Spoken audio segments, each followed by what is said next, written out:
Ceux du Mont d'Or, vous savez, c'est pas facile d'habiter Mont d'Or Sud, en Nouvelle-Calédonie, notamment cette dernière année.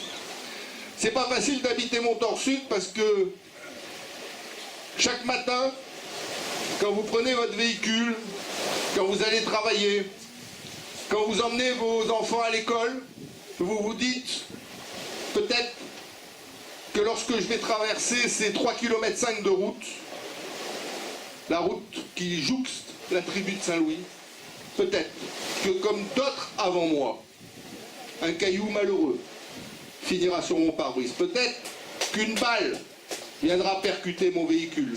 Peut-être que ma vie, celle de mon conjoint ou celle de mes enfants, est susceptible d'être mise en danger. Et ce n'est pas uniquement une vue de l'esprit. C'est pas uniquement une vue de l'esprit.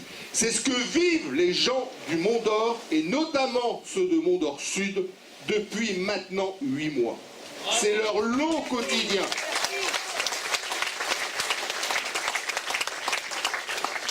Quand je suis intervenu à l'Assemblée nationale et que j'ai posé ma question au Premier ministre à 2 reprises, une première fois en novembre 2016, lors des premiers tirs et des premiers caillassages, une seconde fois en février 2017, j'ai dit exactement ceci au Premier ministre. J'ai dit, Monsieur le Premier ministre, imaginez-vous sur le territoire de la République française, imaginez-vous partir le matin au volant de votre véhicule, et imaginez-vous, alors que vous roulez sur une route publique, que des caillassages ou que des tirs sont effectués sur votre véhicule, alors que vous circulez en toute prudence, sans jamais tenter quoi que ce soit à l'égard de quiconque.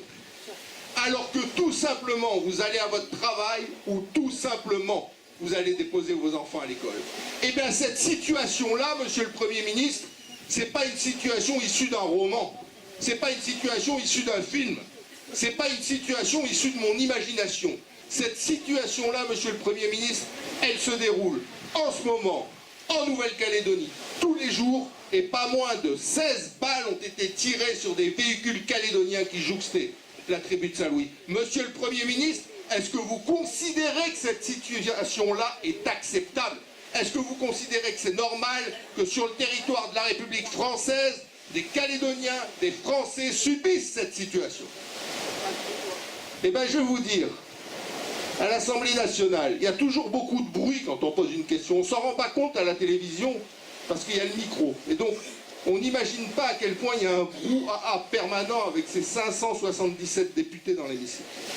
Mais je peux vous dire qu'au fur et à mesure que je posais la question, le silence s'est fait.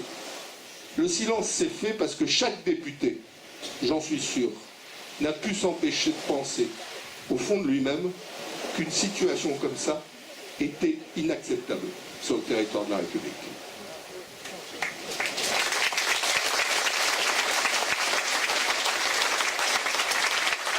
C'est pour ça que j'ai ce soir, à l'occasion de ce meeting de clôture, une pensée particulière pour les habitants du Mont d'Or. J'ai une pensée particulière pour celles et ceux avec qui j'ai fait des réunions à la Maison des Communautés ou au Piroguier du Mont d'Or, qui ont été là, nombreux, plus d'une centaine à chaque fois, à venir. Et je vais vous dire ce qui m'a frappé, et c'est aussi un enseignement de cette campagne. Ils sont venus 10 fois moins belliqueux que quelques hommes politiques que vous voyez à la télé. Ils sont venus en responsabilité. Ils sont venus dire à la fois leur peur, leur anxiété, leur souffrance, mais ils sont venus aussi nous dire on compte sur vous et on sait que ça ne sera pas facile. Et moi j'ai été frappé par cet esprit de responsabilité qui animait les gens du Mont d'Or. Et je tiens à leur rendre hommage parce que ça fait bientôt 1 an que ça dure, et ça fait 1 an qu'ils endurent. Et ils le font, je trouve, avec beaucoup de dignité et avec un calme qui contraste avec d'autres qui s'agitent sur les plateaux de télévision.